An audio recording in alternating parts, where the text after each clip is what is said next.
मित्रों, मनुष्य का सबसे बड़ा दुर्भाग्य यह नहीं है कि उसके पास धन नहीं है, सम्मान नहीं है या सफलता नहीं है। मनुष्य का सबसे बड़ा दुर्भाग्य यह है कि वह प्रकृति से दूर हो गया है, वह स्रोत से दूर हो गया है जहां से उसका जन्म हुआ था। वह उस मां को भूल गया है जिसकी गोद में उसने पहली सांस ली थी। तुमने कभी सोचा है, जब एक छोटा बच्चा जन्म लेता है तो उसे किसी धर्म का ज्ञान नहीं होता, किसी शास्त्र का ज्ञान नहीं होता, उसे यह भी पता नहीं होता कि कौन अमीर है और कौन गरीब, लेकिन उसे हवा अच्छी लगती है, उसे सूरज की रोशनी अच्छी लगती है, उसे पेड़ों की हरियाली अच्छी लगती है। क्यों? क्योंकि प्रकृति उसकी पहली भाषा है। प्रकृति शब्दों में नहीं बोलती, वह मौन में बोलती है, और बच्चा भी मौन को समझता है, इसलिए वह प्रकृति के अधिक निकट होता है। लेकिन जैसे जैसे वो बड़ा होता है, समाज उसे शब्द सिखाता है, तर्क सिखाता है, प्रतियोगिता सिखाता है। धीरे धीरे उसका संबंध अपने भीतर के मौन से टूटने लगता है, और जिस दिन भीतर का मौन खो जाता है, उसी दिन प्रकृति का संगीत भी सुनाई देना बंद हो जाता है। तुम जंगल में जाओ, पक्षियों का गीत सुनो, वे कोई भाषा नहीं बोल रहे हैं, फिर भी उनके गीत में आनंद है। नदी को बहते हुए देखो, वह कोई उपदेश नहीं दे रही है, फिर भी उसके बहाव में एक शिक्षा छिपी हुई है। प्रकृति का पूरा अस्तित्व एक मंदिर है, लेकिन मनुष्य इतना व्यस्त हो गया है कि उसे मंदिर दिखाई नहीं देता। सुबह सूरज उगता है, करोड़ों वर्षों से उग रहा है, लेकिन कितने लोग हैं जो सचमुच सूर्योदय को देखते हैं? कितने लोग हैं जो रुककर आकाश के बदलते रंगों को महसूस करते हैं? तुम्हारे पास समय नहीं है, तुम दौड़ रहे हो, लेकिन कहां जा रहे हो यह भी नहीं जानते। तुम्हारी पूरी जिंदगी एक दौड़ बन गई है, और इस दौड़ में तुमने वह सब खो दिया है जो वास्तव में मूल्यवान था। मैं तुमसे कहता हूं, कभी कभी सब कुछ छोड़कर किसी पेड़ के नीचे बैठ जाओ, कुछ मत करो, केवल बैठो। शुरुआत में बेचैनी होगी, मन कहेगा कुछ करो, समय बर्बाद मत करो, लेकिन तुम बैठे रहना। धीरे धीरे तुम अनुभव करोगे कि पेड़ के पत्ते हवा के साथ नृत्य कर रहे हैं, पक्षियों की आवाजें एक अद्भुत संगीत बना रही हैं, और फिर एक क्षण आएगा जब तुम्हें लगेगा कि तुम और वह पेड़ अलग नहीं हो। यही ध्यान का प्रारंभ है। ध्यान कोई तकनीक नहीं है, ध्यान प्रकृति के साथ पुनः जुड़ जाना है। देखो, जब नदी बहती है तो वो संघर्ष नहीं करती, जब बादल चलते हैं तो वे चिंता नहीं करते, जब फूल खिलता है तो उसे किसी से प्रमाण पत्र नहीं चाहिए। केवल मनुष्य ही ऐसा प्राणी है जो स्वयं से लड़ रहा है। वह बनना चाहता है जो वह नहीं है, और इसी कारण दुख पैदा होता है। गुलाब कभी कमल बनने की कोशिश नहीं करता, कमल कभी गुलाब बनने की कोशिश नहीं करता, इसीलिए दोनों आनंदित हैं। लेकिन मनुष्य हमेशा किसी और जैसा बनने की कोशिश कर रहा है। वह अपनी प्रकृति को भूल गया है, और जो अपनी प्रकृति को भूल जाता है वह कभी शांति नहीं पा सकता। प्रकृति हमें एक महान रहस्य सिखाती है, स्वीकार। पेड़ अपनी ऊंचाई स्वीकार करता है, नदी अपना मार्ग स्वीकार करती है, पर्वत अपनी स्थिरता स्वीकार करता है। केवल मनुष्य ही स्वयं को स्वीकार नहीं करता। वह अपने चेहरे से असंतुष्ट है, अपने शरीर से असंतुष्ट है, अपने जीवन से असंतुष्ट है, और यह असंतोष उसे लगातार भीतर से तोड़ता रहता है। यदि तुम सचमुच प्रकृति में लीन होना चाहते हो तो सबसे पहले स्वयं को स्वीकार करना सीखो। जो हो उसे स्वीकार करो। तुम्हारी कमियां भी तुम्हारी हैं, तुम्हारी विशेषताएं भी तुम्हारी हैं। जब तुम स्वयं को स्वीकार कर लेते हो, तब तुम्हारे भीतर एक गहरा विश्राम पैदा होता है, और विश्राम ही ध्यान का द्वार है। ध्यान का अर्थ है अस्तित्व के साथ बहना। जिस प्रकार नदी समुद्र की ओर बहती है, उसी प्रकार चेतना परम सत्य की ओर बहती है। लेकिन तुम बीच में दीवारें खड़ी कर लेते हो। तुम्हारे विचार, तुम्हारे भय, तुम्हारी इच्छाएं सब दीवारें हैं। और फिर तुम पूछते हो कि आनंद क्यों नहीं मिलता। आनंद इसलिए नहीं मिलता क्योंकि तुमने अपने चारों ओर कैद खाना बना लिया है। प्रकृति मुक्त है, हवा को कोई कैद नहीं कर सकता, आकाश को कोई बांध नहीं सकता, नदी को कोई रोक नहीं सकता। और जब तक तुम भी भीतर से मुक्त नहीं हो जाते तब तक प्रकृति के साथ एक नहीं हो सकते। आज से एक छोटा सा प्रयोग करना, जब भी समय मिले 5 मिनट के लिए किसी पेड़ को देखना, उसे केवल देखना, उसका विश्लेषण मत करना। ये मत सोचना कि वह कौन सा पेड़ है, ये मत सोचना कि उसकी उम्र कितनी होगी, केवल देखना। धीरे धीरे देखने वाला और देखा जाने वाला एक होने लगेंगे, और जिस दिन ये एकत्व घटित होगा उसी दिन तुम समझोगे कि प्रकृति बाहर नहीं है, प्रकृति तुम्हारे भीतर भी बह रही है। तुम्हारी सांसों में वही हवा है, तुम्हारे रक्त में वही जल है, तुम्हारी हड्डियों में वही मिट्टी है, तुम्हारी चेतना में वही अनंत आकाश छिपा हुआ है। तुम प्रकृति से अलग नहीं हो, तुम स्वयं प्रकृति हो। लेकिन इस सत्य को जानने के लिए विचारों के शोर से बाहर आना होगा, मौन में उतरना होगा। और जब तुम मौन में उतरोगे तब पहली बार जीवन का वास्तविक संगीत सुनाई देगा। मित्रों, जब मैं कहता हूं कि प्रकृति में लीन हो जाओ तो मेरा अर्थ केवल इतना नहीं है कि तुम जंगलों में चले जाओ, पहाड़ों पर रहने लगो या नदियों के किनारे अपना घर बना लो। यदि केवल जंगल में रहने से ही सत्य मिल जाता तो जंगल के सभी पशु बुद्ध हो गए होते। प्रकृति में लीन होने का अर्थ है अपने भीतर उस सहजता को पुनः खोज लेना जो जन्म के समय तुम्हारे पास थी। तुमने देखा होगा, एक पक्षी सुबह होते ही गाना शुरू कर देता है। उसने कोई संगीत विद्यालय नहीं देखा, उसने कोई प्रशिक्षण नहीं लिया, फिर भी उसके गीत में माधुर्य है। क्यों? क्योंकि वह अपने स्वभाव में जी रहा है, और जो अपने स्वभाव में जीता है उसके जीवन में संगीत अपने आप उतर आता है। मनुष्य का दुख यह है कि वह अपने स्वभाव में नहीं जीता, वह समाज की अपेक्षाओं में जीता है, वह दूसरों की निगाहों में जीता है, वह इस चिंता में जीता है कि लोग उसके बारे में क्या सोचेंगे। धीरे धीरे वह अपने असली चेहरे को भूल जाता है, एक नकली चेहरा बना लेता है और फिर सारी जिंदगी उसी मुखौटे को संभालने में बिता देता है। प्रकृति के पास कोई मुखौटा नहीं है। सूरज कभी दिखावा नहीं करता, चांद कभी यह सिद्ध करने की कोशिश नहीं करता कि वो सुंदर है, फूल कभी घोषणा नहीं करते कि वे सुगंधित हैं। उनका होना ही पर्याप्त है। लेकिन मनुष्य को लगता है कि केवल होना पर्याप्त नहीं है, उसे कुछ बनना है, उसे कुछ सिद्ध करना है, उसे दूसरों से आगे निकलना है, और यही महत्वाकांक्षा उसे प्रकृति से दूर ले जाती है। मैं महत्वाकांक्षा के विरुद्ध नहीं हूं, लेकिन उस महत्वाकांक्षा के विरुद्ध हूं जो तुम्हें स्वयं से दूर कर दे। यदि सफलता पाने की दौड़ में तुम अपनी शांति खो दो तो वह सफलता नहीं है। यदि धन कमाने की यात्रा में तुम अपने हृदय की सरलता खो दो तो वह उपलब्धि नहीं है। यदि संसार जीत कर भी तुम स्वयं को हार जाओ तो तुमने कुछ नहीं पाया। प्रकृति हमें हर क्षण यही सिखाती है। देखो उस नदी को, वह समुद्र तक पहुंचने के लिए बेचैन नहीं है, वह हर मोड़ का आनंद लेती है, वह हर पत्थर को छूती है, हर घाटी से गुजरती है, वह यात्रा को ही उत्सव बना देती है। और मनुष्य हमेशा मंजिल की चिंता करता रहता है। वो वर्तमान को खो देता है, वह भविष्य के पीछे भागता है, और जब भविष्य आता है तब वो फिर किसी और भविष्य के पीछे भागने लगता है। इस प्रकार उसका पूरा जीवन प्रतीक्षा में बीत जाता है। जीवन कभी आता ही नहीं, क्योंकि जीवन केवल वर्तमान में है, और वर्तमान ही प्रकृति का दूसरा नाम है। पेड़ वर्तमान में है, पक्षी वर्तमान में है, फूल वर्तमान में है। केवल मनुष्य अतीत और भविष्य के बीच भटक रहा है। इसीलिए वह बेचैन है, इसीलिए वह दुखी है, इसीलिए वह थका हुआ है। तुम्हें आश्चर्य होगा कि संसार में सबसे अधिक थका हुआ प्राणी मनुष्य है, और यह थकान शरीर की नहीं है, यह मन की थकान है।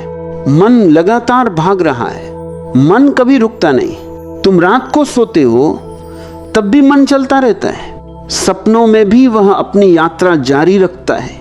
और जब मन इतना अधिक सक्रिय हो जाता है तब वह जीवन की सूक्ष्म सुंदरताओं को खो देता है।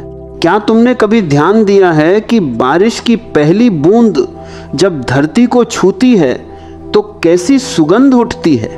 उस सुगंध में पूरा अस्तित्व बोल रहा होता है। लेकिन तुम्हारा मन कहीं और व्यस्त होता है, इसलिए तुम उसे महसूस नहीं कर पाते। क्या तुमने कभी पूर्णिमा की रात को आकाश को शांत होकर देखा है? क्या तुमने कभी तारों के नीचे बैठकर केवल मौन को सुना है? यदि नहीं तो तुमने जीवन का बहुत बड़ा खजाना खो दिया है, क्योंकि प्रकृति का सबसे बड़ा उपदेश मौन है। और मौन वही सुन सकता है जो भीतर से शांत हो। लोग मुझसे पूछते हैं ध्यान क्या है? मैं कहता हूं ध्यान कोई क्रिया नहीं है, ध्यान एक अवस्था है। जब तुम इतने शांत हो जाओ कि तुम्हारे और अस्तित्व के बीच कोई दूरी न रहे, वही ध्यान है। जब तुम एक फूल को देखो और केवल फूल रह जाए, देखने वाला खो जाए, वही ध्यान है। जब तुम नदी के किनारे बैठो और तुम्हें लगे कि तुम स्वयं बह रहे हो, वही ध्यान है। जब तुम हवा को महसूस करो और तुम्हें लगे कि हवा तुम्हारे भीतर भी चल रही है, वही ध्यान है। ध्यान में व्यक्ति गायब हो जाता है और अस्तित्व प्रकट हो जाता है। याद रखो, जब तक तुम बहुत महत्वपूर्ण बने रहोगे तब तक सत्य तुमसे दूर रहेगा, क्योंकि सत्य विनम्र लोगों के पास आता है। सत्य खाली पात्रों में उतरता है। जो पहले से भरे हुए हैं ज्ञान से, अहंकार से, धारणाओं से, उनमें सत्य प्रवेश नहीं कर सकता। प्रकृति खाली है, आकाश खाली है और इसी खालीपन में अनंत समाया हुआ है। तुम भी भीतर से खाली हो जाओ, अपने विचारों का बोझ उतार दो, अपनी पहचान का बोझ उतार दो, अपने अहंकार का बोझ उतार दो। फिर देखना, अचानक तुम्हें लगेगा कि पूरी प्रकृति तुम्हें गले लगा रही है। पेड़ केवल पेड़ नहीं रहेंगे, वे तुम्हारे मित्र बन जाएंगे। नदियां केवल जल नहीं रहेंगी, वे तुम्हारी यात्रा का गीत बन जाएंगी। पर्वत केवल पत्थर नहीं रहेंगे, वे तुम्हें धैर्य सिखाएंगे। और आकाश तुम्हें अनंत होने का अनुभव देगा। तब पहली बार तुम समझोगे कि जीवन कोई समस्या नहीं है जिसे हल करना है। जीवन एक रहस्य है जिसे जीना है, और जो इस रहस्य को जी लेता है वही वास्तव में धन्य है। मित्रों, अगले भाग में हम समझेंगे कि कैसे प्रकृति के साथ एकाकार होकर मनुष्य अपने भीतर छिपे दिव्य स्वरूप को पहचान सकता है, और क्यों जंगल, नदी, पर्वत और आकाश सदियों से ध्यान के सबसे बड़े गुरु रहे। मित्रों, मनुष्य सदियों से ईश्वर को खोज रहा है। उसने मंदिर बनाए, मस्जिदें बनाए, गिरजाघर बनाए, गुरुद्वारे बनाए, उसने तीर्थ यात्राएं की, व्रत किए, तप किए। लेकिन एक प्रश्न आज भी वैसा ही खड़ा है। यदि ईश्वर हर जगह है तो फिर मनुष्य उसे देख क्यों नहीं पाता? कारण बहुत सरल है। मनुष्य खोज गलत दिशा में कर रहा है। वह उस सत्य को शब्दों में खोज रहा है जो मौन में छिपा है। वो उस दिव्यता को विचारों में खोज रहा है जो विचारों के पार है। वो उस अनंत को पकड़ना चाहता है जिसे केवल अनुभव किया जा सकता है। और इसलिए मैं कहता हूं, यदि ईश्वर को जानना है तो पहले प्रकृति को जानो, क्योंकि प्रकृति ईश्वर का सबसे जीवंत रूप है। जब हवा तुम्हारे चेहरे को छूती है तब केवल हवा नहीं छू रही होती, अस्तित्व तुम्हें स्पर्श कर रहा होता है। जब सूरज की किरणें तुम्हारे शरीर पर पड़ती हैं तब केवल प्रकाश नहीं उतरता, जीवन स्वयं तुम्हारे भीतर प्रवेश कर रहा होता है। लेकिन तुम्हारा मन इतना शोर से भरा है कि तुम्हें कुछ सुनाई नहीं देता। तुम्हारे भीतर लगातार बातें चल रही हैं, कोई पुरानी स्मृति, कोई अधूरी इच्छा, कोई भविष्य की चिंता। मन कभी वर्तमान में नहीं रहता, और सत्य केवल वर्तमान में उपलब्ध है। इसलिए जितना अधिक तुम मन में जीते हो उतना ही सत्य से दूर चले जाते हो। प्रकृति का सबसे बड़ा उपहार है वर्तमान। क्या तुमने कभी किसी पेड़ को भविष्य की चिंता करते देखा है? क्या किसी नदी को कल की फिक्र होती है? क्या किसी पक्षी ने कभी बैंक बैलेंस बनाया है? फिर भी वे जीवित हैं, और केवल जीवित ही नहीं बल्कि आनंदित हैं। मनुष्य के पास सब कुछ है, फिर भी आनंद नहीं है। क्यों? क्योंकि उसने जीवन को जटिल बना लिया है। जहां प्रकृति सरल है वहां मनुष्य जटिल है। जहां प्रकृति सहज है वहां मनुष्य कृत्रिम है। जहां प्रकृति स्वीकार में है वहां मनुष्य संघर्ष में है, और संघर्ष जितना बढ़ता है शांति उतनी ही दूर चली जाती है। एक दिन एक व्यक्ति मेरे पास आया।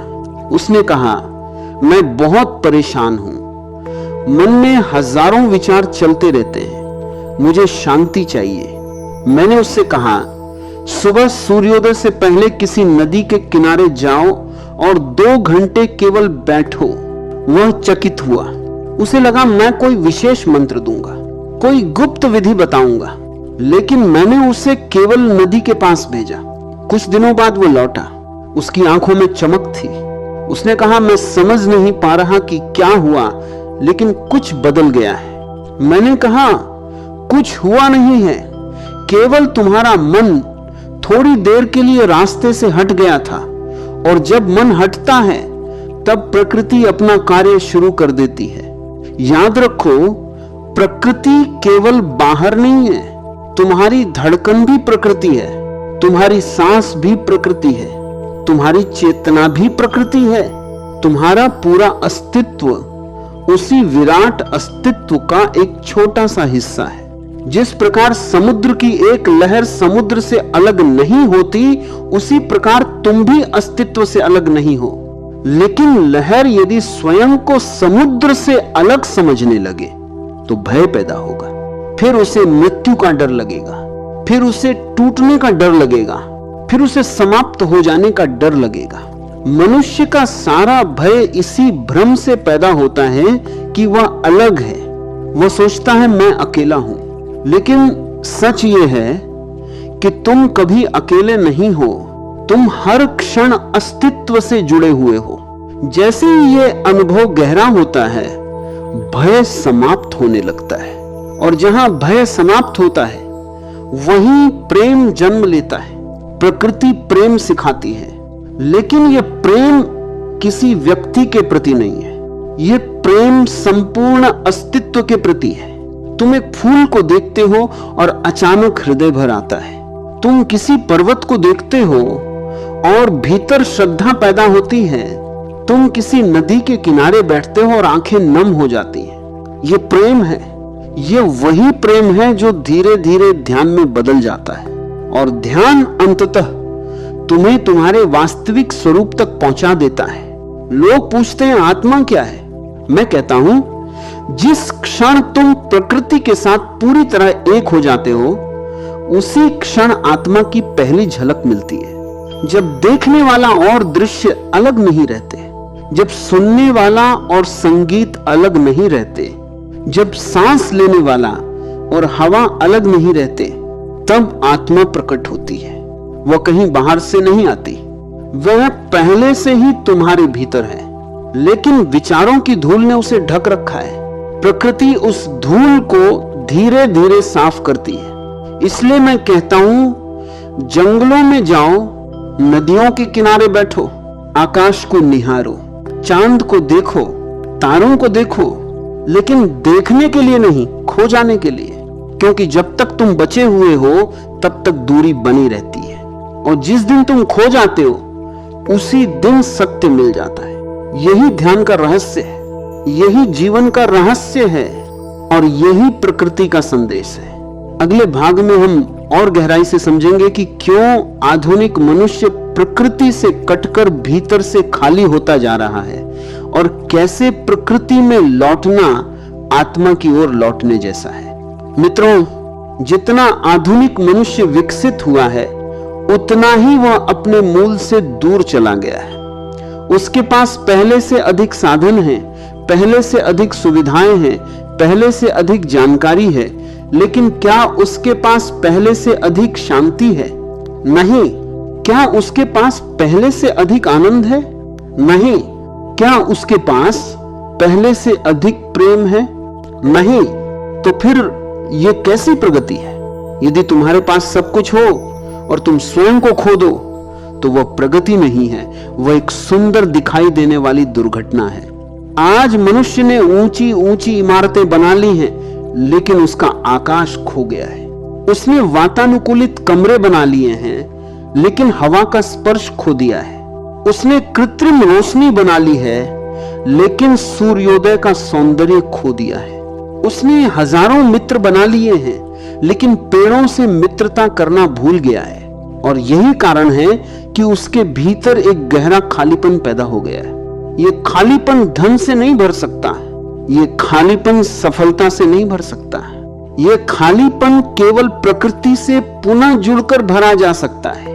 कभी ध्यान से देखना, जब तुम किसी पहाड़ पर जाते हो तो अचानक तुम्हारा मन हल्का क्यों हो जाता है? जब तुम किसी नदी के किनारे बैठते हो तो भीतर शांति क्यों उतरने लगती है? जब बारिश की बूंदें गिरती हैं तो हृदय में आनंद क्यों जगता है?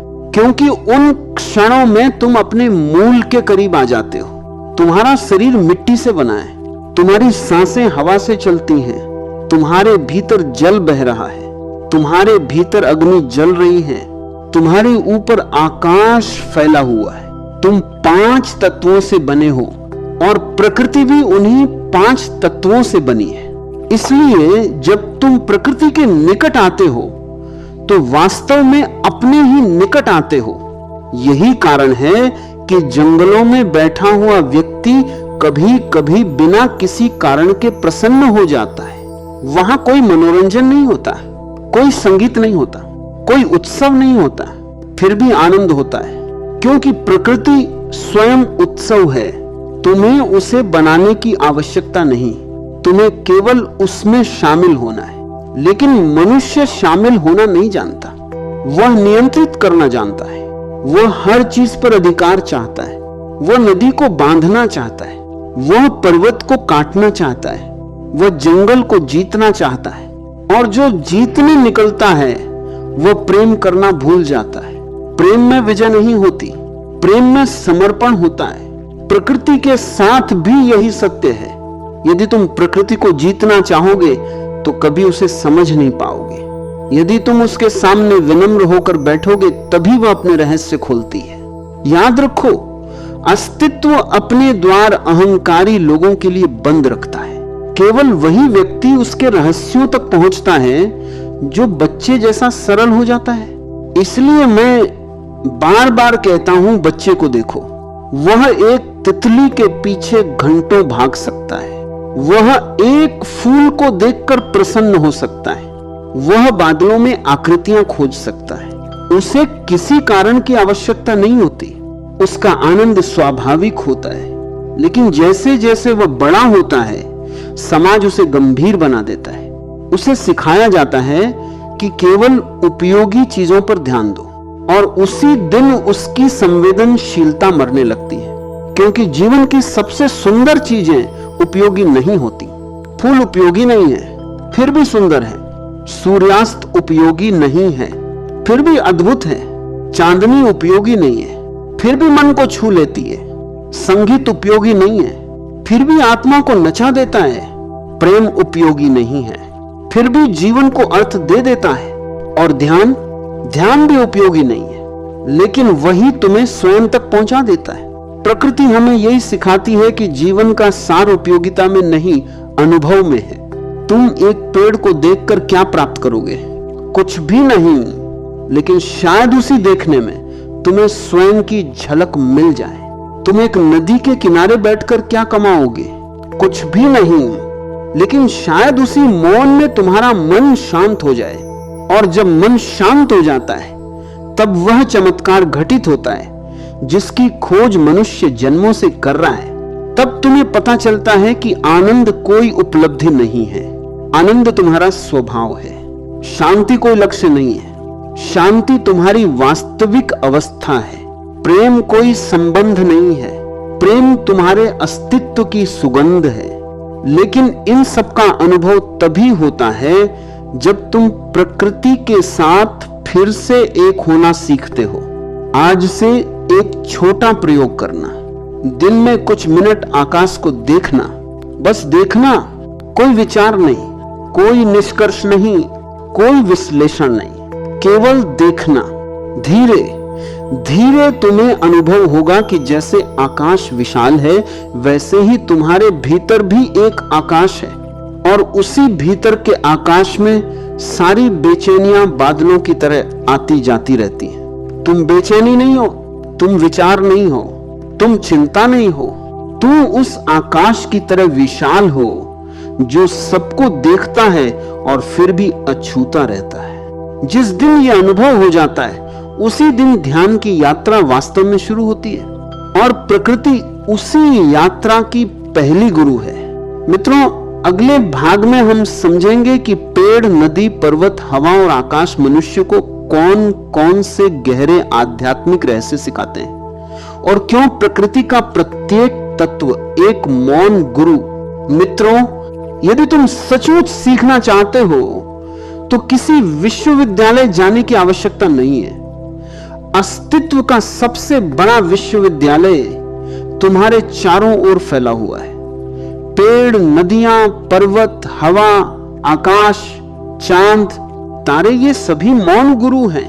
इनकी विशेषता यह है कि ये उपदेश नहीं देते, फिर भी सब कुछ सिखा देते।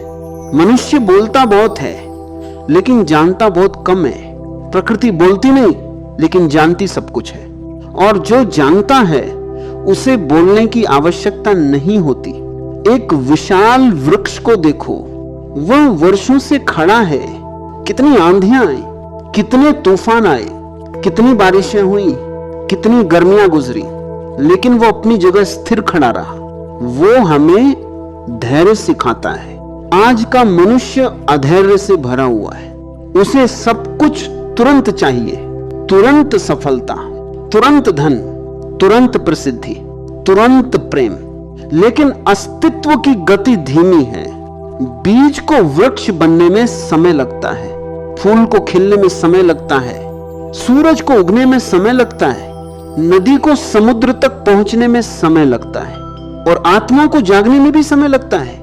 जो धैर्यवान है वही जीवन के रहस्यों को जान सकता है। जो जल्दी में है वह केवल सतह पर भटकता रहेगा। फिर नदी को देखो, नदी हमें क्या सिखाती है। नदी कहती है बहो, रुको मत, किसी अनुभव को पकड़कर मत बैठो, किसी दुख को पकड़कर मत बैठो, किसी अपमान को पकड़कर मत बैठो, किसी सफलता को पकड़कर मत बैठो, बहो। क्योंकि जीवन का दूसरा नाम ही प्रवाह है। जिस दिन तुम रुक जाते हो उसी दिन भीतर सड़न शुरू हो जाती है। नदी कभी पीछे नहीं देखती, वह ये नहीं सोचती कि कल क्या हुआ था, वह केवल बहती रहती है, इसीलिए वह ताजा रहती है। और मनुष्य, वह वर्षों पुराने घाव ढोता रहता है, दशकों पुराने अपमान ढोता रहता है, पुरानी यादों की गठरी सिर पर रखे चलता रहता है। फिर पूछता, मैं इतना भारी क्यों? तुम भारी इसलिए हो क्योंकि तुमने बहना छोड़ दिया है। प्रकृति कहती है छोड़ो, और मन कहता है पकड़ो। यही संघर्ष है, यही दुख है। फिर पर्वत को देखो, पर्वत हमें मौन सिखाता है। उसने हजारों वर्षों से कुछ नहीं कहा, लेकिन उसके मौन में जो गहराई है वह हजारों पुस्तकों में नहीं मिल सकती। आज लोग बोलना सीख रहे हैं लेकिन मौन होना नहीं सीख रहे, और जो मौन होना नहीं जानता वह सुनना भी नहीं जानता। तुम केवल वही सुन सकते हो जो तुम्हारे भीतर मौन में उतरता है, अन्यथा सब शोर बन जाता है। एक दिन किसी पर्वत के सामने बैठना, कुछ मत करना, केवल उसकी उपस्थिति को महसूस करना। तुम्हें लगेगा जैसे कोई प्राचीन ऋषि मौन बैठा है, कोई ऐसा जो सब जानता है लेकिन कुछ कहता नहीं। यही सच्चे ज्ञान की पहचान है। ज्ञान जितना गहरा होता है, शब्द उतने कम हो जाते हैं। फिर हवा को देखो, हवा हमें स्वतंत्रता सिखाती है। वह किसी की नहीं है, वह किसी सीमा को नहीं मानती, वह किसी धर्म की नहीं है, वह किसी राष्ट्र की नहीं है, वह सबकी है, और इसी कारण वह मुक्त है। मनुष्य ने अपने चारों ओर हजारों सीमाएं खड़ी कर ली। ये मेरा है, ये तेरा है, ये मेरा धर्म है, ये मेरी जाति है, ये मेरा देश है, और इन्हीं सीमाओं के भीतर कैद होकर वह दुखी हो गया है। प्रकृति की कोई सीमा नहीं होती। आकाश को देखो, क्या तुम उसकी सीमा बता सकते हो? नहीं, क्योंकि अनंत की कोई सीमा नहीं होती। और तुम्हारी चेतना भी अनंत है, लेकिन तुमने उसे छोटे छोटे नामों में बांध दिया है। तुम कहते हो मैं ये हूं, मैं वो हूं, मैं अमीर हूं, मैं गरीब हूं, मैं सफल हूं, मैं असफल हूं, और इन सब नामों के पीछे जो वास्तविक तुम हो उसे भूल जाते हो। प्रकृति बार बार याद दिलाती है कि तुम्हारा वास्तविक स्वरूप किसी नाम में नहीं समा सकता। तुम उससे कहीं बड़े हो। तुम्हारे भीतर भी वही अनंत आकाश है, वही गहराई है, वही मौन है, वही रहस्य है। लेकिन उसे जानने के लिए भीतर उतरना होगा, और भीतर उतरने का सबसे सरल मार्ग प्रकृति है। जब तुम किसी जंगल में चलते हो तो धीरे धीरे तुम्हारे विचार कम होने लगते हैं। जब तुम नदी के किनारे बैठते हो तो मन शांत होने लगता है।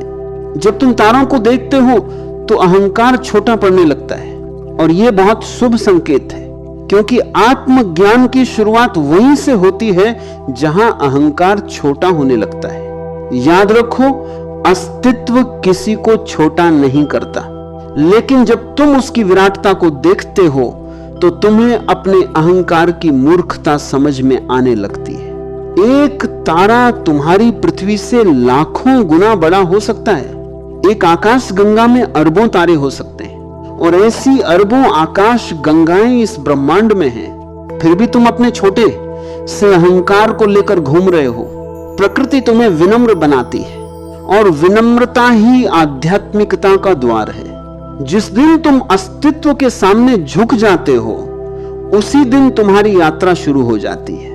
तब तुम मांगना छोड़ देते हो, तब तुम शिकायत करना छोड़ देते हो, तब तुम जीवन के साथ लड़ना छोड़ देते हो, और पहली बार जीवन के साथ नृत्य करना सीखते हो। यही प्रकृति में लीन होना है, यही ध्यान है, यही प्रार्थना है, और यही वो मार्ग है जो मनुष्य को स्वयं तक पहुंचाता है। मित्रों, मनुष्य आज जितना भयभीत है शायद पहले कभी नहीं था।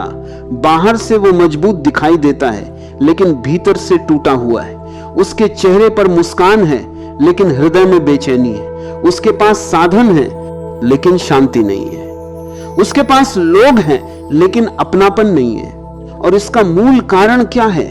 कारण यह है कि मनुष्य ने प्रकृति से अपना संबंध तोड़ लिया है। जिस क्षण तुम अपने स्रोत से कट जाते हो, उसी क्षण भय जन्म लेता है। एक छोटी सी शाखा को वृक्ष से अलग कर दो, कुछ समय तक वह हरी दिखाई देगी, लेकिन धीरे धीरे सूखने लगेगी, क्योंकि उसका संबंध जड़ों से टूट गया है। ठीक यही स्थिति आधुनिक मनुष्य की है। वो बाहर से जीवित दिखाई देता है, लेकिन भीतर से सूख रहा है, क्योंकि उसकी जड़ें प्रकृति में थीं और वह उनसे दूर चला गया है। तुम्हें शायद ये बात अजीब लगे, लेकिन मैं कहता हूं कि मनुष्य का अधिकांश तनाव प्राकृतिक नहीं है। प्रकृति में तनाव नहीं होता। तुमने कभी किसी वृक्ष को तनाव में देखा? किसी नदी को चिंता करते देखा? किसी पक्षी को अवसाद में देखा? नहीं, क्योंकि वे जीवन के साथ संघर्ष नहीं कर रहे, वे जीवन के साथ बह रहे हैं। और जहां प्रवाह है वहां तनाव नहीं हो सकता। तनाव तब पैदा होता है जब तुम जीवन को अपनी इच्छा के अनुसार चलाना चाहते हो। तुम चाहते हो कि सब कुछ तुम्हारे हिसाब से हो, लेकिन अस्तित्व किसी एक व्यक्ति की इच्छा के अनुसार नहीं चलता, वह अपने नियमों से चलता है। और बुद्धिमानी इसी में है कि तुम उन नियमों को समझो और उनके साथ चलो। प्रकृति यही सिखाती है। वह कहती है समर्पण करो। समर्पण का अर्थ हारना नहीं है। समर्पण का अर्थ है अस्तित्व पर भरोसा करना। जिस प्रकार एक बीज मिट्टी में स्वयं को समर्पित कर देता है, उसी प्रकार तुम्हें भी जीवन पर विश्वास करना होगा। बीज यदि डर जाए और कहे मैं मिट्टी में नहीं जाऊंगा, मैं सुरक्षित रहना चाहता हूं, तो वह कभी वृक्ष नहीं बन पाएगा। उसे मिटना पड़ता है। उसे टूटना पड़ता है, उसे स्वयं को छोड़ना पड़ता है, तभी उसके भीतर छिपा वृक्ष जन्म लेता है। मनुष्य भी एक बीज है, उसके भीतर भी अनंत संभावनाएं छिपी हुई हैं, लेकिन वह अपने छोटे से अहंकार को पकड़े बैठा है। उसे डर लगता है कि यदि उसने छोड़ दिया तो वो समाप्त हो जाएगा। और मैं कहता हूं, जो समाप्त होने से डरता है वह कभी जन्म नहीं ले सकता। प्रकृति में हर जगह मृत्यु और जीवन साथ साथ चल रहे हैं। एक पत्ता गिरता है, दूसरा जन्म लेता है, एक फूल मुरझाता है, दूसरा खिल जाता है, सूरज डूबता है, फिर उगता है। प्रकृति हमें सिखाती है कि मृत्यु अंत नहीं है, वो केवल परिवर्तन है। लेकिन मनुष्य मृत्यु से डरता है क्योंकि उसने जीवन को समझा ही नहीं। जो जीवन को समझ लेता है उसका मृत्यु का भय समाप्त हो जाता है, क्योंकि वो जान जाता है कि अस्तित्व में कुछ भी नष्ट नहीं होता। रूप बदलते हैं, ऊर्जा बनी रहती है। जैसे जल कभी बादल बन जाता है, कभी वर्षा बन जाता है, कभी नदी बन जाता है, कभी समुद्र बन जाता है, लेकिन जल वही रहता है। ठीक वैसे ही चेतना भी विभिन्न रूप धारण करती है, लेकिन उसका मूल स्वरूप शाश्वत है। जब तुम प्रकृति के साथ बैठते हो तो ये सत्य धीरे धीरे तुम्हारे भीतर उतरने लगता है। तब जीवन एक रहस्य बन जाता है, और रहस्य को समझा नहीं जाता, जिया जाता है। आज लोग हर चीज को समझना चाहते हैं, वे प्रेम को समझना चाहते हैं, ध्यान को समझना चाहते हैं, ईश्वर को समझना चाहते हैं, लेकिन कुछ चीजें समझने के लिए नहीं होती, उन्हें अनुभव करना होता है। तुम किसी फूल की सुगंध को शब्दों में नहीं बांध सकते, तुम किसी सूर्यास्त की सुंदरता को पूरी तरह समझा नहीं सकते, तुम किसी गहरे प्रेम को तर्क से सिद्ध नहीं कर सकते, उसे केवल महसूस किया जा सकता है। और प्रकृति तुम्हें महसूस करना सिखाती है, समाज तुम्हें सोचने की शिक्षा देता है, प्रकृति तुम्हें अनुभव करने की शिक्षा देती है। सोचना उपयोगी है, लेकिन केवल सोचते रहना खतरनाक है, क्योंकि तब तुम सिर में कैद हो जाते हो और जीवन हृदय में घटित होता है। प्रकृति तुम्हें सिर से हृदय की ओर ले जाती है। जब तुम किसी शांत झील के किनारे बैठते हो तो तुम्हें कोई विचार नहीं चाहिए होता। जब तुम चांदनी रात में आकाश को देखते हो तो कोई दर्शन शास्त्र आवश्यक नहीं होता। जब तुम वर्षा की बूंदों की आवाज सुनते हो तो कोई सिद्धांत आवश्यक नहीं होता, वहां केवल अनुभव होता है, और अनुभव ही सत्य का द्वार है। याद रखो मित्रों, ज्ञान उधार लिया जा सकता है, लेकिन अनुभव उधार नहीं लिया जा सकता। किसी ने तुम्हें बता दिया कि शहद मीठा होता है, यह ज्ञान है, लेकिन जब तक तुम स्वयं शहद का स्वाद नहीं चखते तब तक वह तुम्हारा अनुभव नहीं है। ठीक यही बात ध्यान की है, ठीक यही बात प्रकृति की है, ठीक यही बात ईश्वर की है। तुम हजारों पुस्तकें पढ़ लो फिर भी सत्य को नहीं जानोगे, लेकिन यदि एक दिन तुम किसी वृक्ष के नीचे पूर्ण मौन में बैठ गए और तुम्हारा मन कुछ क्षणों के लिए रुक गया, तो वह अनुभव तुम्हें उन सभी पुस्तकों से अधिक दे सकता है, क्योंकि सत्य शब्दों में नहीं रहता, सत्य अनुभव में रहता है। और प्रकृति उस अनुभव का सबसे सरल, सबसे सुंदर और सबसे प्राचीन द्वार है। मित्रों, अगले भाग में हम और गहराई से समझेंगे कि कैसे प्रकृति का प्रत्येक क्षण ध्यान बन सकता है, कैसे चलना ध्यान बन सकता है, सांस लेना ध्यान बन सकता है, और कैसे धीरे धीरे मनुष्य अस्तित्व के साथ इतना एकाकार हो सकता है कि उसके भीतर और बाहर का भेद मिट जाएगा। मित्रों, जब तुम प्रकृति के निकट आने लगते हो तो एक अद्भुत परिवर्तन घटित होने लगता है। पहले तुम प्रकृति को देखते थे, अब तुम उसे महसूस करने लगते हो। पहले तुम फूल को केवल एक फूल समझते थे, अब उसके भीतर धड़कते जीवन को महसूस करने लगते हो। पहले नदी केवल जल थी, अब वो एक जीवंत गीत बन जाती है। यही आध्यात्मिक यात्रा की शुरुआत है।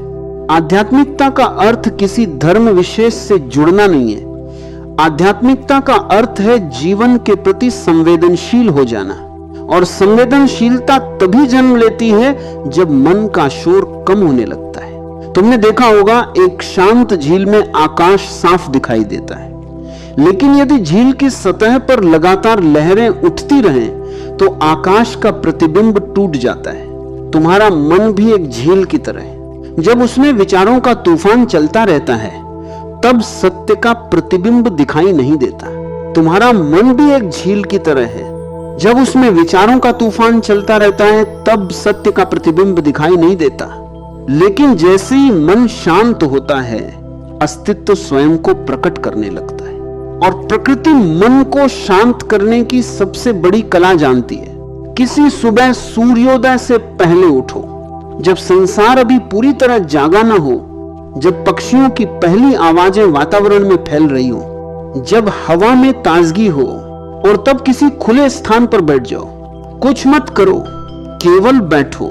शुरुआत में मन बेचैन होगा, वह कहेगा समय व्यर्थ मत करो, कुछ उपयोगी करो, लेकिन तुम उसकी बात मत सुनना, क्योंकि मन हमेशा उपयोगिता की भाषा बोलता है, और जीवन का सबसे बड़ा सौंदर्य उपयोगिता के पार है। धीरे धीरे तुम देखोगे कि आकाश का रंग बदल रहा है, अंधकार हट रहा है, प्रकाश जन्म ले रहा है, और अचानक तुम्हें लगेगा कि यह केवल बाहर नहीं हो रहा, कुछ तुम्हारे भीतर भी घट रहा है। जैसे बाहर सूरज उग रहा है, वैसे ही भीतर भी कोई नया प्रकाश जन्म ले रहा है। यही ध्यान है। ध्यान कोई तकनीक नहीं, ध्यान कोई अभ्यास नहीं, ध्यान एक अनुभव है। जब तुम अस्तित्व के साथ तालमेल में आ जाते हो तब ध्यान अपने आप घटित होता है। एक दिन जंगल में चलना, लेकिन जल्दी नहीं, बहुत धीरे धीरे, हर कदम को महसूस करते हुए, धरती को महसूस करते हुए, हवा को महसूस करते हुए, पत्तों की सरसराहट को सुनते हुए। और तब देखना, अचानक तुम्हारा चलना ध्यान बन जाएगा। तुम्हें किसी विशेष आसन की आवश्यकता नहीं होगी, किसी विशेष मंत्र की आवश्यकता नहीं होगी, क्योंकि ध्यान किसी क्रिया का नाम नहीं है, ध्यान जागरूकता का नाम है। जो कुछ भी पूरी जागरूकता से किया जाए वो ध्यान बन जाता है। यदि तुम जागरूक होकर चलो वह ध्यान है, यदि तुम जागरूक होकर सांस लो वह ध्यान है, यदि तुम जागरूक होकर सुनो वह ध्यान है, यदि तुम जागरूक होकर प्रकृति को देखो वह ध्यान है। समस्या यह है कि हम जागरूक नहीं हैं। हम जो भी करते हैं आधे सोए हुए करते हैं। हम चलते हैं, लेकिन हमें पता नहीं होता कि हम चल रहे हैं। हम खाते हैं, लेकिन स्वाद को महसूस नहीं करते। हम सुनते हैं, लेकिन वास्तव में सुनते नहीं। हम देखते हैं, लेकिन वास्तव में देखते नहीं। और इसी कारण जीवन हमारे हाथों से फिसलता चला जाता है। प्रकृति तुम्हें वर्तमान में लाती है, क्योंकि प्रकृति हमेशा वर्तमान में रहती है। पेड़ अभी है, हवा अभी है, सूरज अभी है, नदी अभी है। और जब तुम उनके साथ बैठते हो तो धीरे धीरे तुम भी अभी में उतरने लगते हो। याद रखो, वर्तमान ही एकमात्र वास्तविकता है। अतीत स्मृति है, भविष्य कल्पना है। जीवन केवल इस क्षण में है, और जो इस क्षण को पूरी तरह जी लेता है वह मुक्त हो जाता है। मुक्ति कहीं भविष्य में नहीं है, मुक्ति इसी क्षण में छिपी है। लेकिन उसे देखने के लिए आंखें चाहिए, और वे आंखें ध्यान से खुलती हैं। प्रकृति उन आंखों को खोलने में सहायता करती है। इसीलिए प्राचीन ऋषि जंगलों में जाते थे। वे जंगल इसलिए नहीं जाते थे कि उन्हें दुनिया से घृणा थी। वे जंगल इसलिए जाते थे क्योंकि वहां प्रकृति का मौन उपलब्ध था, वहां मनुष्य का शोर कम था। और जहां शोर कम होता है वहां सत्य की आवाज सुनाई देने लगती है। धीरे धीरे जब तुम प्रकृति के साथ रहने लगते हो तो तुम्हारे भीतर एक नई गुणवत्ता जन्म लेती है। तुम कम प्रतिक्रिया करने लगते हो, तुम कम क्रोधित होते हो, तुम कम भयभीत होते हो, तुम कम चिंतित होते हो, क्योंकि तुमने देख लिया कि जीवन अपने आप चल रहा है। सूरज को उगाने के लिए तुम्हें कुछ नहीं करना पड़ता। फूलों को खिलाने के लिए तुम्हें कुछ नहीं करना पड़ता, नदियों को बहाने के लिए तुम्हें कुछ नहीं करना पड़ता। फिर तुम यह भी समझने लगते हो कि अस्तित्व तुम्हारी देखभाल भी कर रहा है। यहीं से विश्वास जन्म लेता है। और विश्वास कोई मान्यता नहीं है, विश्वास अनुभव है। जब तुम बार बार प्रकृति के साथ बैठते हो तब तुम्हें अनुभव होता है कि जीवन शत्रु नहीं है, जीवन मित्र है। अस्तित्व विरोधी नहीं है, अस्तित्व सहयोगी है। और तब तुम्हारे भीतर एक गहरा विश्राम उतरता है, ऐसा विश्राम जिसे कोई धन नहीं खरीद सकता, ऐसी शांति जिसे कोई उपलब्धि नहीं दे सकती, ऐसा आनंद जो किसी कारण पर निर्भर नहीं होता। मित्रों, जब यह आनंद जन्म लेता है तब मनुष्य पहली बार वास्तव में जीवित होता है। तब वो केवल जीवन नहीं जीता बल्कि जीवन का उत्सव बन जाता है। और यही प्रकृति का अंतिम संदेश है, बहो, खिलो, नाचो, गाओ और अस्तित्व के साथ एक हो जाओ। क्योंकि तुम प्रकृति से अलग नहीं हो, तुम उसी विराट अस्तित्व की एक लहर हो। और जिस दिन यह अनुभव तुम्हारे भीतर उतर जाएगा उसी दिन तुम्हारी सारी खोज समाप्त हो जाएगी। क्योंकि तब तुम जान जाओगे जिसे खोज रहे थे वो हमेशा से तुम्हारे भीतर था। मित्रों, मनुष्य की सबसे बड़ी भूल यह है कि वो हमेशा कहीं और पहुंचना चाहता है। वह जहां है वहां कभी नहीं रहना चाहता। वो सोचता है कि कल कुछ मिलेगा, भविष्य में कुछ मिलेगा, किसी उपलब्धि के बाद कुछ मिलेगा। लेकिन जीवन हमेशा इसी क्षण में उपलब्ध है। प्रकृति को देखो, क्या किसी फूल ने कभी सोचा है कि कल खिलूंगा? क्या किसी पक्षी ने यह निर्णय लिया है कि अगले वर्ष गाऊंगा? क्या किसी नदी ने कहा है कि समुद्र तक पहुंचने के बाद बहूंगी? नहीं, वे अभी जीते हैं और इसी कारण वे आनंदित हैं।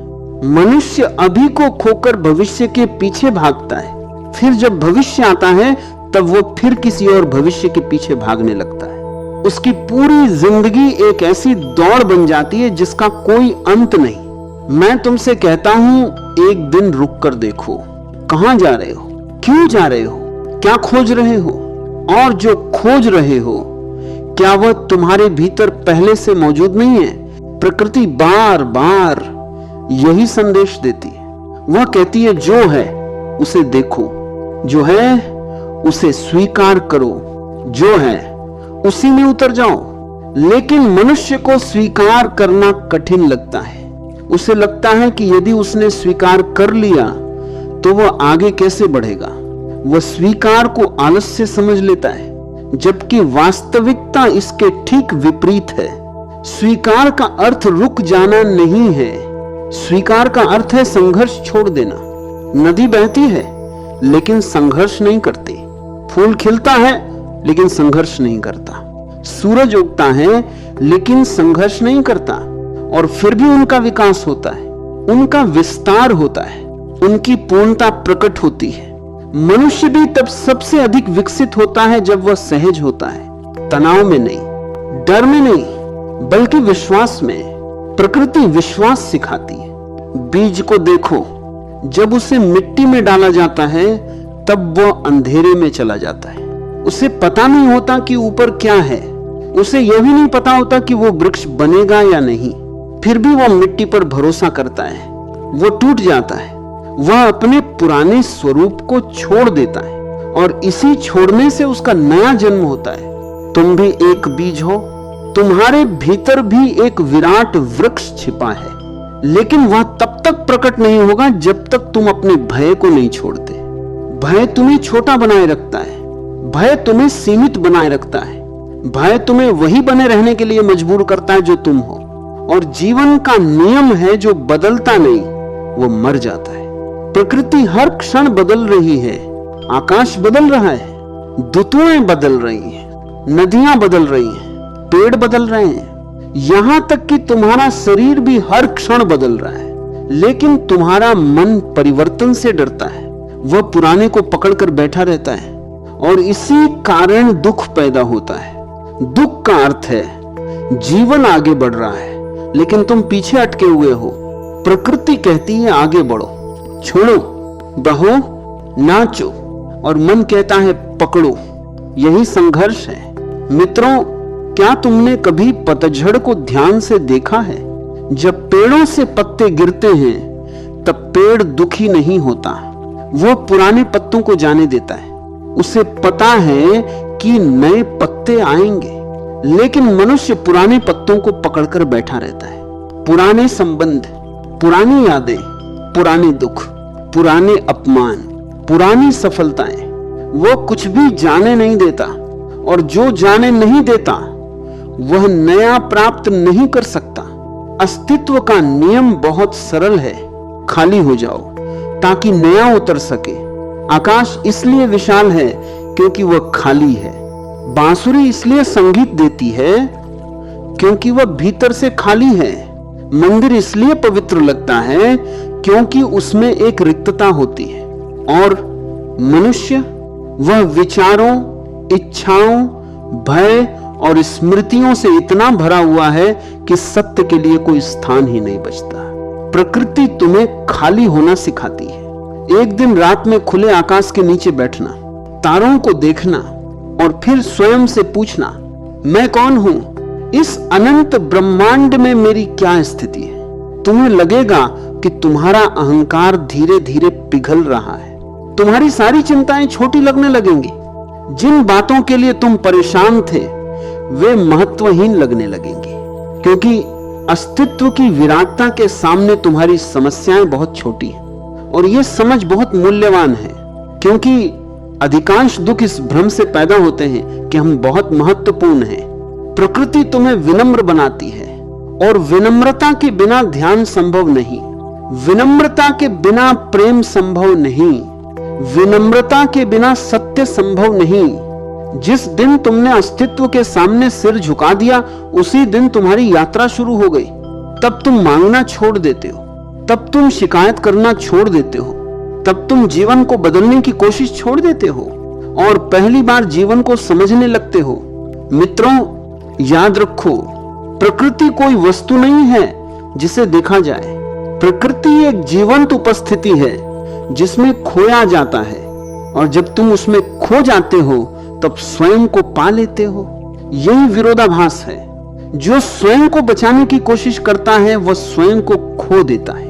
जो स्वयं को अस्तित्व में समर्पित कर देता है वह स्वयं को पा लेता है। और इसी समर्पण में ध्यान है, इसी समर्पण में प्रेम है, इसी समर्पण में मुक्ति है। जारी रहेगा। मित्रों, मनुष्य ने शब्दों पर बहुत भरोसा कर लिया है, इतना अधिक भरोसा कि वह भूल ही गया है कि जीवन का सबसे बड़ा सत्य शब्दों में नहीं, मौन में छिपा है। तुम जन्मे थे तब कोई भाषा नहीं जानते थे, फिर भी तुम अस्तित्व के साथ जुड़े हुए थे। तुम्हें हवा का स्पर्श अच्छा लगता था, तुम्हें मां की गोद का प्रेम महसूस होता था, तुम्हें सूरज की गर्मी सुख देती थी। उस समय शब्द नहीं थे, लेकिन अनुभव था। फिर धीरे धीरे शब्द आए, ज्ञान आया, सूचनाएं आई, और उन्हीं के साथ एक दूरी भी पैदा हो गई। अब तुम जीवन को जीने से अधिक उसके बारे में सोचते हो, तुम प्रेम को महसूस करने से अधिक उसकी व्याख्या करते हो, तुम ईश्वर को जानने से अधिक उस पर बहस करते हो, और इसी कारण जीवन का रस खो गया है। प्रकृति हमें वापस उसी मौन की ओर ले जाती है जहां अनुभव शब्दों से बड़ा हो जाता है। क्या तुमने कभी घने जंगल का मौन सुना है? ध्यान रखना, मैंने कहा मौन सुना है, क्योंकि मौन भी सुना जा सकता है। वास्तव में वही सबसे गहरा संगीत है। जंगल में पक्षियों की आवाज होती है, पत्तों की सरसराहट होती है, हवा की हल्की ध्वनि होती है, फिर भी वहां मौन होता है। क्यों? क्योंकि मौन का अर्थ ध्वनि का अभाव नहीं है। मौन का अर्थ है भीतर का शोर समाप्त हो जाना। यदि तुम्हारे भीतर विचारों का तूफान चल रहा है तो तुम सबसे शांत स्थान पर भी बेचैन रहोगे, और यदि तुम्हारे भीतर मौन उतर गया तो भीड़ के बीच भी शांति बनी रहेगी। इसलिए समस्या बाहर नहीं है, समस्या भीतर है, और समाधान भी भीतर ही है। प्रकृति केवल तुम्हें उस समाधान तक पहुंचने में सहायता करती है।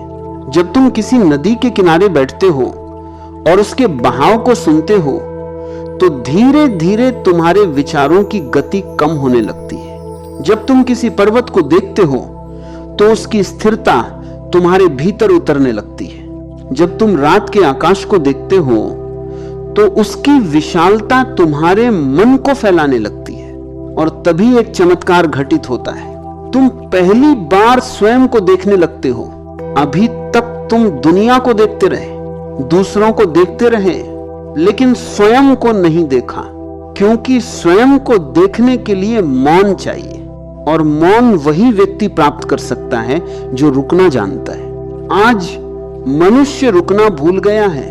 वह लगातार दौड़ रहा है, यहां से वहां, वहां से कहीं और। एक इच्छा पूरी होती है, दूसरी पैदा हो जाती है। एक लक्ष्य मिलता है, दूसरा सामने खड़ा हो जाता है, और यह श्रृंखला कभी समाप्त नहीं होती। तुमने कभी सोचा है कि मन इतना बेचैन क्यों है? क्योंकि मन का अस्तित्व ही इच्छा पर टिका है। यदि सारी इच्छाएं समाप्त हो जाएं, तो मन भी शांत हो जाएगा, और इसी कारण मन हमेशा तुम्हें भविष्य में ले जाता है। वो कहता है थोड़ा और धन, थोड़ा और सम्मान, थोड़ा और सुख, लेकिन ये थोड़ा और कभी समाप्त नहीं होता। प्रकृति कहती है जो है वही पर्याप्त है। फूल को देखो, क्या वह किसी और फूल जैसा बनने की कोशिश करता है? नहीं, वह जो है उसी में पूर्ण है। और पूर्णता का अनुभव तभी होता है जब तुलना समाप्त हो जाती है। मनुष्य हमेशा तुलना करता है। वह अपने जीवन की तुलना दूसरों से करता है, अपने घर की तुलना दूसरों के घर से करता है, अपने धन की तुलना दूसरों के धन से करता है, और फिर दुखी हो जाता है। प्रकृति तुलना नहीं करती, इसीलिए वह आनंदित है। एक छोटा फूल भी उतना ही प्रसन्न है जितना एक विशाल वृक्ष। एक छोटी धारा भी उतनी ही प्रसन्न है जितना एक विशाल समुद्र, क्योंकि उन्होंने स्वयं को स्वीकार कर लिया है, और स्वीकार ही आनंद का रहस्य है। मित्रों, जब तुम प्रकृति के साथ बैठते हो तो धीरे धीरे तुम्हारे भीतर भी स्वीकार जन्म लेने लगता है। तुम स्वयं को स्वीकार करने लगते हो, अपनी कमजोरियों को, अपनी गलतियों को, अपनी सीमाओं को, और जैसे ही स्वीकार आता है, संघर्ष समाप्त होने लगता है। जहां संघर्ष समाप्त होता है वहां शांति जन्म लेती है। जहां शांति जन्म लेती है वहां प्रेम प्रकट होता है, और जहां प्रेम प्रकट होता है वहां परमात्मा दूर नहीं रह जाता। याद रखो, परमात्मा कोई व्यक्ति नहीं है जो आकाश में बैठा हो। परमात्मा एक अनुभव है, एक उपस्थिति है, एक जीवंत चेतना है, और प्रकृति उस चेतना का खुला हुआ द्वार है। इसलिए जब भी अवसर मिले प्रकृति के पास जाओ, लेकिन पर्यटक बनकर नहीं, साधक बनकर, तस्वीरें लेने के लिए नहीं, स्वयं को खोने के लिए, ज्ञान इकट्ठा करने के लिए नहीं, अनुभव में डूबने के लिए। और एक दिन ऐसा आएगा जब तुम किसी वृक्ष के नीचे बैठे होंगे, हवा चल रही होगी, पत्ते हिल रहे होंगे, पक्षी गा रहे होंगे, और अचानक बिना किसी कारण के तुम्हारी आंखों से आंसू बहने लगेंगे। वे दुख के आंसू नहीं होंगे, वे कृतज्ञता के आंसू होंगे, क्योंकि पहली बार तुम्हें अनुभव होगा कि जीवन कितना सुंदर है, कितना रहस्यमय है, कितना दिव्य है। और उसी क्षण तुम समझ जाओगे प्रकृति में लीन होना वास्तव में परमात्मा में लीन होना है। मित्रों, एक क्षण ऐसा आता है साधना की यात्रा में जब प्रकृति केवल बाहर दिखाई देने वाली चीज नहीं रह जाती। तब पेड़ केवल पेड़ नहीं रहते, नदियां केवल नदियां नहीं रहती, आकाश केवल आकाश नहीं रहता। तब सब कुछ एक जीवित चेतना की तरह अनुभव होने लगता है। और यही वो बिंदु है जहां आध्यात्मिक यात्रा वास्तव में गहरी होती है। शुरुआत में तुम प्रकृति को देखते हो, फिर तुम प्रकृति को महसूस करते हो, फिर तुम प्रकृति से प्रेम करने लगते हो, और अंततः एक दिन ऐसा आता है जब तुम और प्रकृति दो नहीं रह जाते। यही लीन होने की अवस्था है, यही ध्यान का शिखर है, यही समाधि का द्वार है।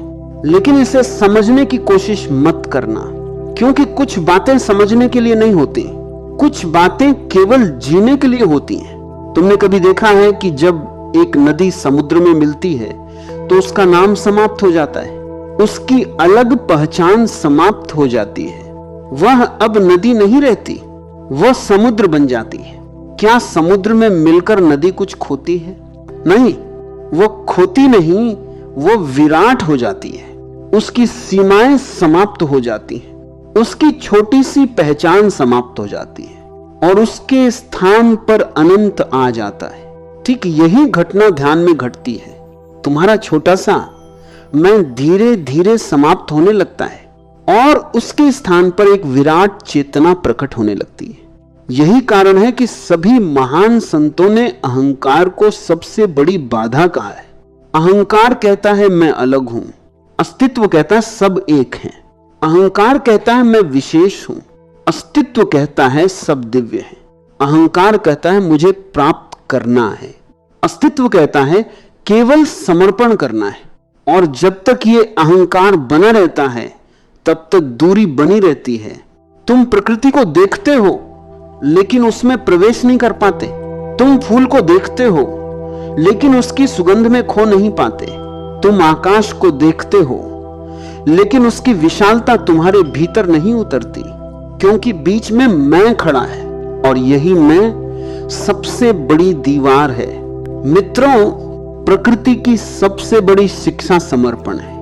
पेड़ हवा के साथ झुक जाता है, नदी धरती के अनुसार अपना रास्ता बदल लेती है, बादल जहां हवा ले जाए वहां चले जाते हैं। अस्तित्व समर्पण में जी रहा है, केवल मनुष्य संघर्ष में जी रहा है और संघर्ष उसे थका देता है, समर्पण उसे मुक्त कर देता है। समर्पण का अर्थ यह नहीं कि तुम निष्क्रिय हो जाओ, समर्पण का अर्थ है जीवन के साथ सहयोग करना, उसके विरुद्ध नहीं जाना। जिस प्रकार एक कुशल नाविक हवा के विरुद्ध लड़ता नहीं बल्कि हवा का उपयोग करता है, उसी प्रकार बुद्धिमान व्यक्ति जीवन के प्रवाह के साथ चलना सीखता है। और जब वह चलना सीख जाता है तब उसका जीवन एक नृत्य बन जाता है। तब वह हर परिस्थिति में सौंदर्य खोज लेता है। वर्षा आए वह प्रसन्न, धूप आए वह प्रसन्न, सफलता आए वह प्रसन्न, असफलता आए वह प्रसन्न। क्योंकि उसकी प्रसन्नता परिस्थितियों पर आधारित नहीं होती, उसकी प्रसन्नता उसके अस्तित्व से निकलती है। प्रकृति भी ऐसी ही है। सूरज उगता है किसी के लिए नहीं, फूल खिलता है किसी प्रशंसा की प्रतीक्षा में नहीं, नदी बहती है किसी पुरस्कार की आशा में नहीं, उनका आनंद उनके होने में है।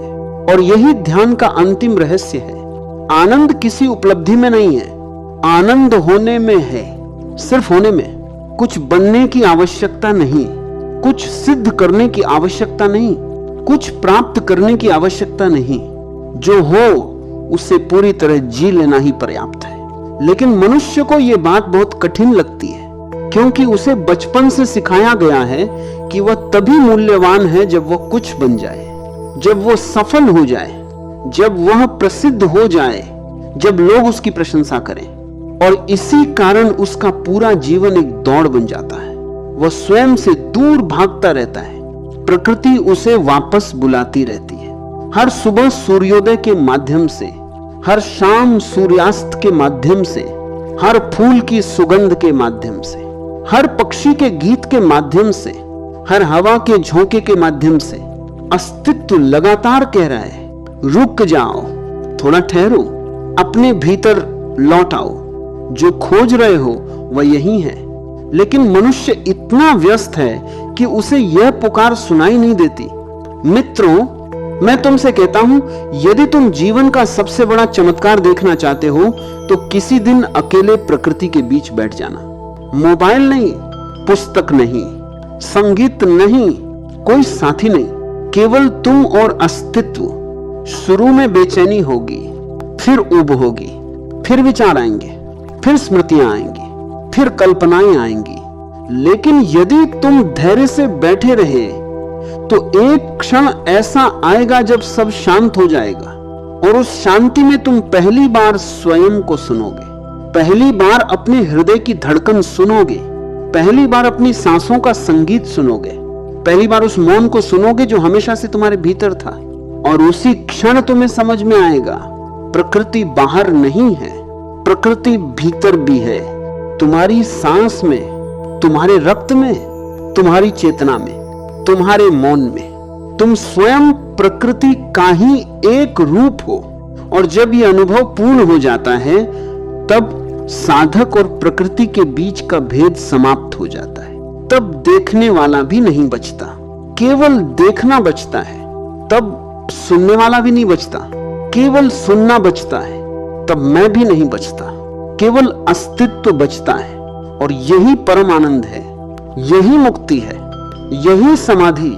मित्रों, जब साधक प्रकृति के साथ लंबे समय तक बैठता है, जब वह पेड़ों की छाया में मौन रहना सीख लेता है, जब वह नदी के गीत को केवल सुनता नहीं बल्कि उसमें डूबना सीख जाता है, तब उसके भीतर एक नई दृष्टि जन्म लेती है। वह वही संसार देखता है, लेकिन देखने का ढंग बदल जाता है। और याद रखना, संसार बदलने की आवश्यकता नहीं होती, दृष्टि बदलने की आवश्यकता होती है। अंधा व्यक्ति सूर्य के सामने खड़ा हो सकता है, लेकिन सूर्य को नहीं देख पाएगा। दोष सूर्य का नहीं है, दोष उसकी दृष्टि का है। इसी प्रकार परमात्मा हर जगह उपस्थित है, हर फूल में, हर पत्ती में, हर पत्थर में, हर नदी में, हर मनुष्य में। लेकिन तुम्हारी आंखें अभी उस दिव्यता को देखने में सक्षम नहीं हुई हैं। प्रकृति उन आंखों को जन्म देती है, धीरे धीरे, बहुत धीरे धीरे, कोई जल्दबाजी नहीं। अस्तित्व कभी जल्दी में नहीं होता, केवल मनुष्य जल्दी में होता है। तुम बीज बोकर अगले दिन फल चाहते हो, तुम ध्यान करके अगले दिन समाधि चाहते हो, तुम प्रार्थना करके अगले दिन परमात्मा चाहते हो। लेकिन जीवन का अपना समय है। फूल को खिलने में जितना समय चाहिए उतना ही लगेगा। तुम उसे खींचकर नहीं खिला सकते। यदि खींचोगे तो वह मर जाएगा। और यही भूल साधक भी करता है। वह ध्यान को भी उपलब्धि बना लेता है, वह आध्यात्मिकता को भी महत्वाकांक्षा बना लेता है। फिर वह प्रकृति से सीख ही नहीं पाता, क्योंकि प्रकृति का पहला नियम है धैर्य, दूसरा नियम है सहजता, तीसरा नियम है विश्वास।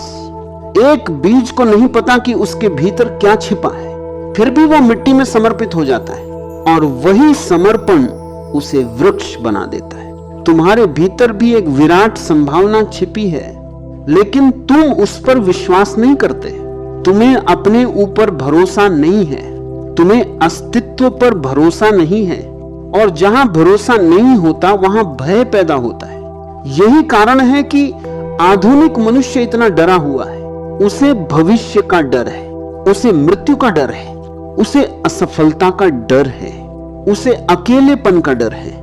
लेकिन जिसने प्रकृति को समझ लिया, उसका भय धीरे धीरे समाप्त होने लगता है, क्योंकि वह देखता है कि पूरे अस्तित्व में कुछ भी स्थायी नहीं है। फूल खिलता है और मुरझा जाता है, लतुएं आती हैं और चली जाती हैं, दिन आता है और रात में बदल जाता है, जीवन आता है और मृत्यु में बदल जाता है, मृत्यु आती है और किसी नए जीवन का द्वार बन जाती है। सब कुछ बदल रहा है, केवल परिवर्तन ही स्थायी है। और जब तुम इस सत्य को स्वीकार कर लेते हो तब भय समाप्त हो जाता है, क्योंकि भय हमेशा उसी चीज को पकड़कर रखने से पैदा होता है जो बदलने वाली है। तुम युवा अवस्था को पकड़कर रखना चाहते हो, वह चली जाएगी। तुम धन को पकड़कर रखना चाहते हो, वो भी छूट जाएगा। तुम शरीर को पकड़कर रखना चाहते हो, एक दिन वो भी मिट्टी में मिल जाएगा। फिर क्या बचता है? यही प्रश्न आध्यात्मिक यात्रा का आरंभ है। और प्रकृति इस प्रश्न का उत्तर शब्दों में नहीं देती, वह अनुभव में देती है।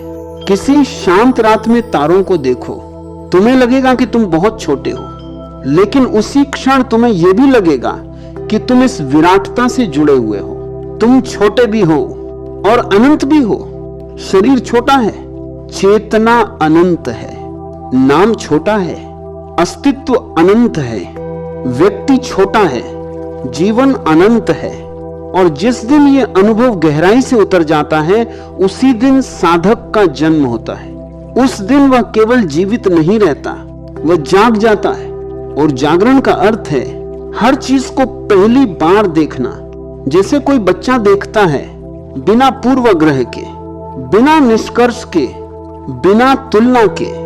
एक बच्चा तितली को देखकर चमत्कृत हो जाता है, एक फूल को देखकर खुश हो जाता है, एक बारिश की बूंद को देखकर नाच उठता है। क्यों? क्योंकि उसकी आंखों में अभी ज्ञान की धूल नहीं जमी, वह अभी भी आश्चर्य कर सकता है। और जहां आश्चर्य जीवित है, वहीं आध्यात्मिकता जीवित है। ज्ञान तुम्हें जानकारी देता है, आश्चर्य तुम्हें अनुभव देता है, ज्ञान तुम्हारे मस्तिष्क को भरता है, आश्चर्य तुम्हारे हृदय को खोलता है। प्रकृति तुम्हें फिर से आश्चर्य करना सिखाती है, वो तुम्हें फिर से बच्चा बना देती है। और जब तुम भीतर से बच्चे हो जाते हो, तभी परमात्मा के द्वार खुलते हैं। क्योंकि परमात्मा कोई सिद्धांत नहीं है, वह एक जीवित अनुभव है।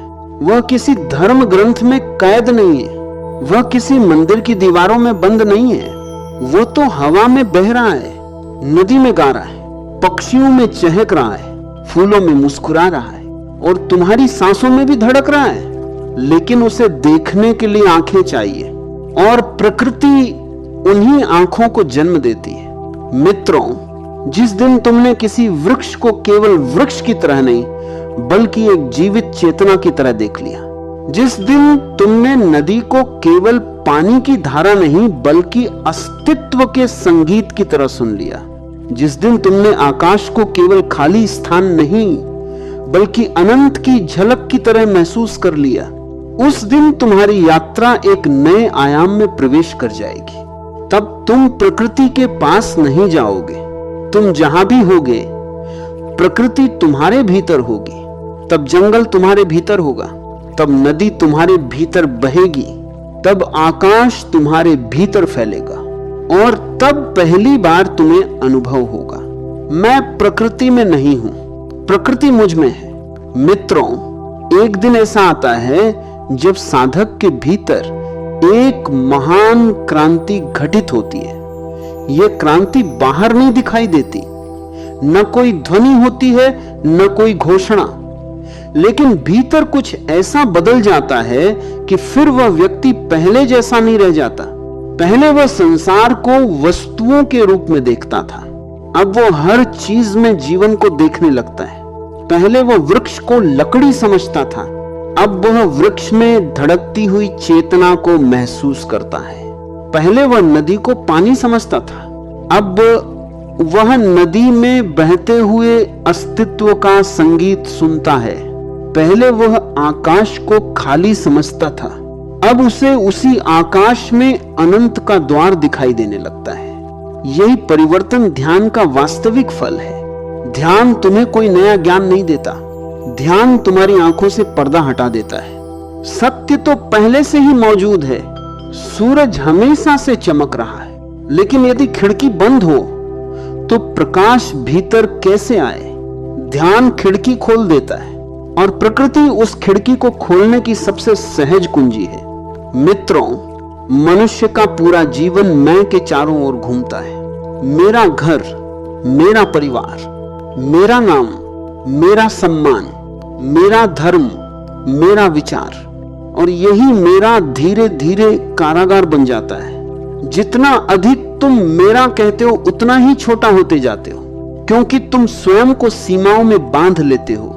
लेकिन प्रकृति की कोई सीमा नहीं है। हवा जब चलती है तो वह ये नहीं पूछती कि कौन अमीर है और कौन गरीब। सूरज जब प्रकाश देता है तो वो ये नहीं देखता कि कौन किस धर्म का है। बारिश जब बरसती है तो वह किसी से भेदभाव नहीं करती। प्रकृति का प्रेम निरपेक्ष है, और जब साधक प्रकृति के साथ गहराई से जुड़ता है तो उसके भीतर भी वैसा ही प्रेम जन्म लेने लगता है। तब वह केवल कुछ लोगों से प्रेम नहीं करता, उसका प्रेम धीरे धीरे समस्त अस्तित्व तक फैलने लगता है। वह एक फूल को देखकर भी आनंदित हो सकता है, वह एक पक्षी को देखकर भी कृतज्ञ हो सकता है, वह किसी अजनबी को देखकर भी प्रेम से भर सकता है, क्योंकि अब उसका प्रेम किसी व्यक्ति पर आधारित नहीं है, वो उसके अस्तित्व की सुगंध बन गया है।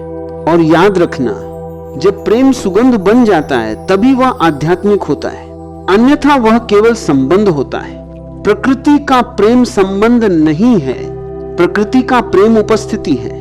वह हर क्षण तुम्हें घेरे हुए है, लेकिन तुम्हारा मन इतना व्यस्त है कि तुम्हें उसका अनुभव नहीं होता।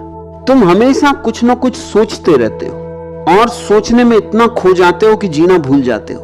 एक व्यक्ति नदी के किनारे बैठकर भी भविष्य की चिंता कर सकता है, दूसरा व्यक्ति भीड़ भरे शहर में रहकर भी मौन का अनुभव कर सकता है।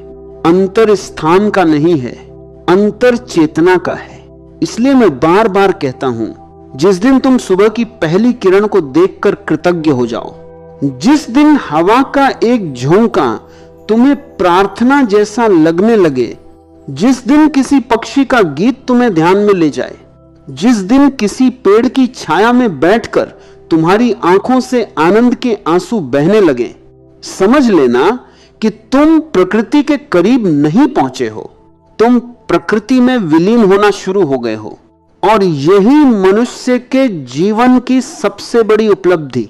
मित्रों, जब तक मनुष्य सोया हुआ है तब तक उसे मंदिरों की आवश्यकता होती है, जब तक उसकी आंखें बंद हैं तब तक उसे विशेष स्थानों की आवश्यकता होती है, जब तक उसका हृदय जागा नहीं है तब तक उसे किसी मूर्ति, किसी प्रतीक, किसी तीर्थ का सहारा लेना पड़ता है।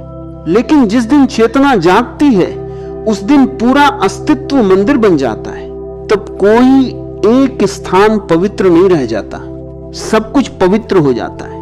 तब केवल गंगा ही पवित्र नहीं होती, हर नदी पवित्र हो जाती है। तब केवल हिमालय ही पवित्र नहीं होता, हर पर्वत पवित्र हो जाता है। तब केवल कोई विशेष वृक्ष पवित्र नहीं होता, हर वृक्ष पवित्र हो जाता है, क्योंकि अब तुम्हारी दृष्टि बदल गई है। और मित्रों, जीवन में सबसे बड़ा परिवर्तन दृष्टि का परिवर्तन है।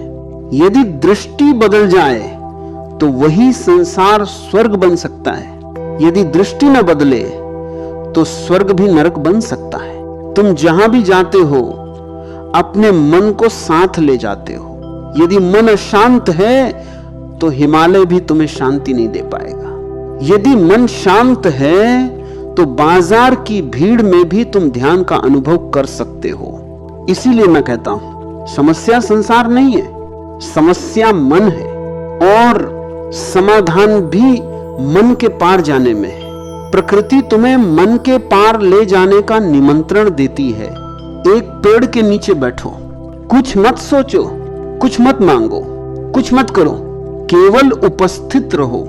शुरुआत में तुम्हें लगेगा कि कुछ नहीं हो रहा, लेकिन अस्तित्व के सबसे बड़े चमत्कार हमेशा चुपचाप घटित होते हैं। बीज जब वृक्ष बनता है तो कोई शोर नहीं होता, फूल जब खिलता है तो कोई घोषणा नहीं होती, सूरज जब उगता है तो कोई उद्घोषणा नहीं करता, फिर भी कितना महान परिवर्तन घटित हो जाता है। ठीक वैसे ही ध्यान भी चुपचाप उतरता है, धीरे धीरे, बिना शोर के, बिना प्रयास के।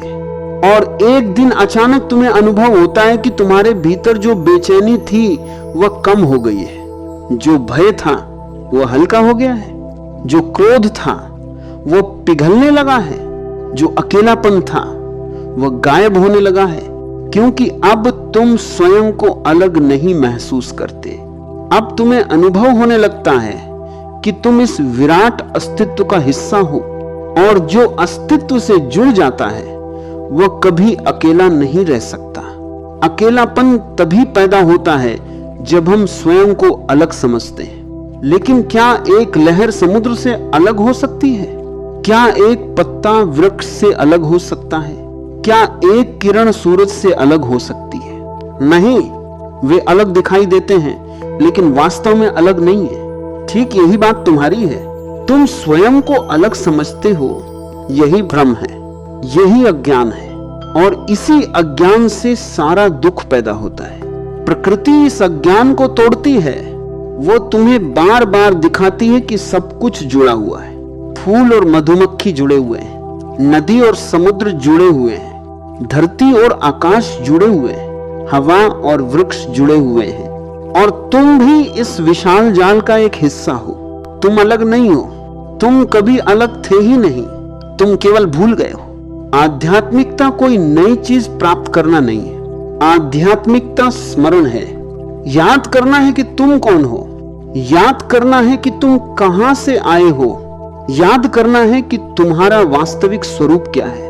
और प्रकृति उस स्मरण की सबसे बड़ी गुरु है। मित्रों, यदि तुम किसी दिन पूर्ण जागरूकता से किसी फूल को देख लो तो वह तुम्हें शास्त्रों से अधिक सिखा सकता है। यदि तुम किसी दिन पूर्ण मौन में किसी नदी को सुन लो तो वह तुम्हें हजारों प्रवचनों से अधिक समझा सकती है। यदि तुम किसी दिन तारों भरे आकाश के नीचे बैठकर केवल उपस्थित रहो तो तुम्हें वह अनुभव हो सकता है जिसकी खोज लोग वर्षों तक करते रहते हैं, क्योंकि सत्य कहीं दूर नहीं है, वह यही है, अभी है, इसी क्षण है। लेकिन उसे देखने के लिए तुम्हें रुकना होगा, और आधुनिक मनुष्य रुकना भूल गया है। वह लगातार भाग रहा है, धन के पीछे, नाम के पीछे, सफलता के पीछे, और इस भागदौड़ में उसने जीवन को खो दिया है।